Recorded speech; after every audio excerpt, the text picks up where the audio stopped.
little bit of sweet, but a whole lot of savory. First thing, I need to measure 1 1/3 cups of all-purpose flour into a bowl.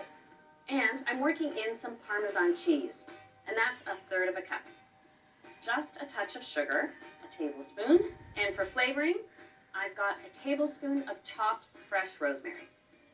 Now, a little lemon zest.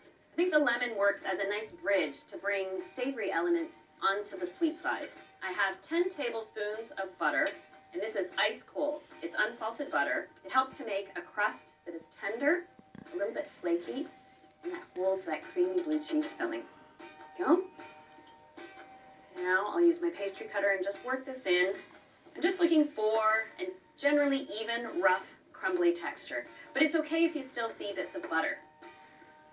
There we go. Now I'll add 3 tablespoons of cold water. And I just want to barely bring the dough together.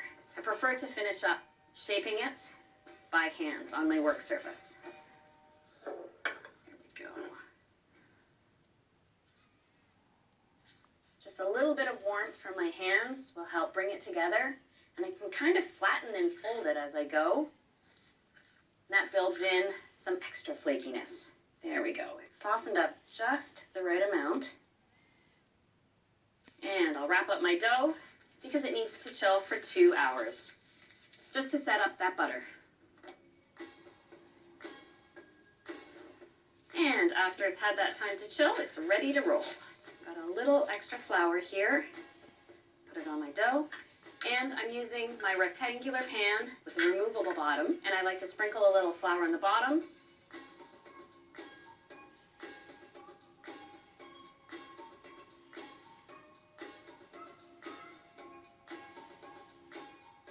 I need the dough to line the sides and bottom.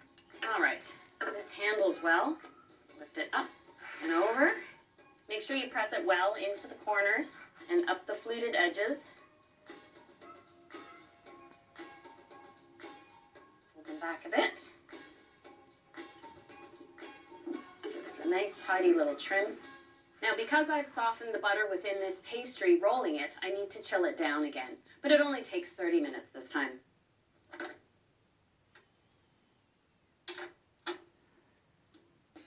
And once it's chilled, it's ready to bake. I've preheated my oven to 375, and so that I don't get any bubbles forming in the bottom of the pastry shell, I dock the bottom with a fork.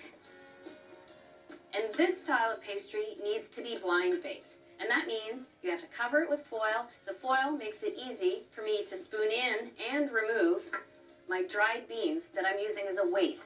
It's basically like a false filling. That way, as the tart shell bakes, it holds its shape. Then I remove the foil and the beans at the same time and finish baking it. The reason you blind bake is because the crust takes longer to bake than the filling, and I want to make sure it's nice and crisp, so it gets its own time in the oven. Now that this is full, I pop it in the oven, and I give it 20 minutes with the foil and the beans in place. Then I lift up the foil and beans, and I let it finish baking for about 8 minutes more, until you see that the bottom of the crust is dry. Once it's cooled, it's ready to be filled. The filling for this tart is creamy and cheesy and rich. I'm starting off with a baking staple, cream cheese, half a package, so that means 4 ounces, that I'm just going to stir a little bit to soften up. I do favor a creamy style of blue cheese, 6 ounces, like a Roquefort or a Gorgonzola. I'll just stir that in a second. Now I'll stir in 2 tablespoons of chopped fresh chives. And for the sweetness, 2 tablespoons of honey. Honey is a great complement when it comes to cheese. Now I'll add an egg yolk.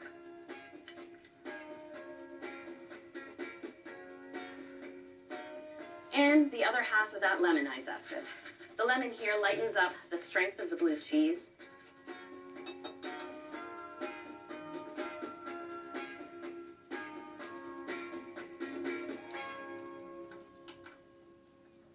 Alright, now this is ready to spoon into my cool tart shell.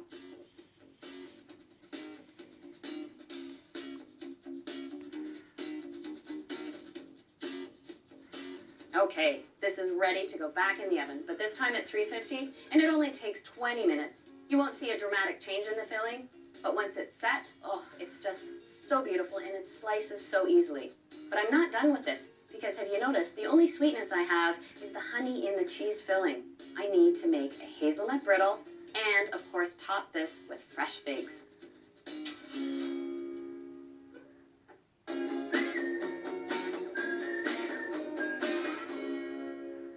A black pepper hazelnut brittle will make the perfect sweet contrast for my blue cheese tart. And it's pretty easy to make. I'm going to start by adding 2 tablespoons of water to my pot. And now I need 3/4 of a cup of sugar. I'm going to get crazy here and measure 3/4 into my larger cup. I also need a 1/4 cup of white corn syrup. I like to use white corn syrup as opposed to golden corn syrup. If you use golden, it's hard to tell when you actually reach full caramelization. So I prefer the white, the clear corn syrup.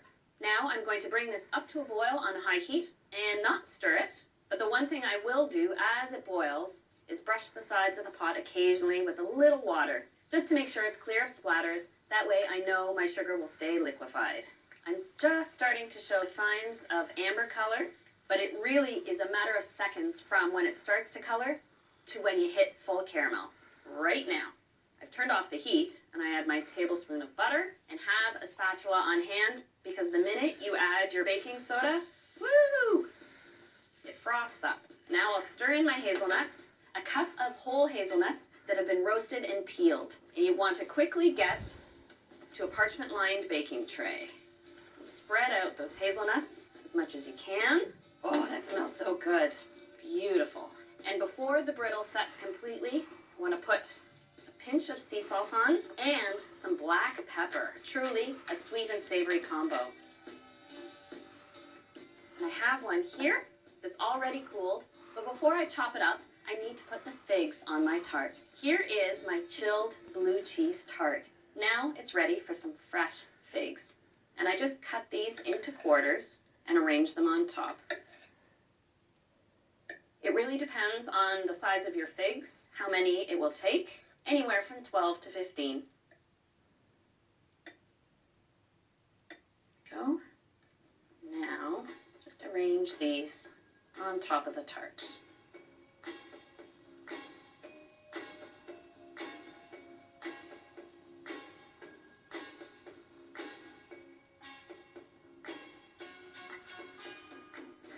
There we go. Doesn't that make a statement?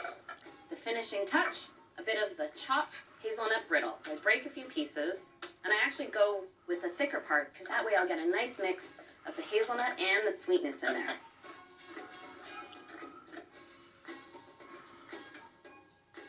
A little crumbling, and there you have it. Now this is a tart that I would present to the table just like this, and pass it around to let people cut off how much they'd like.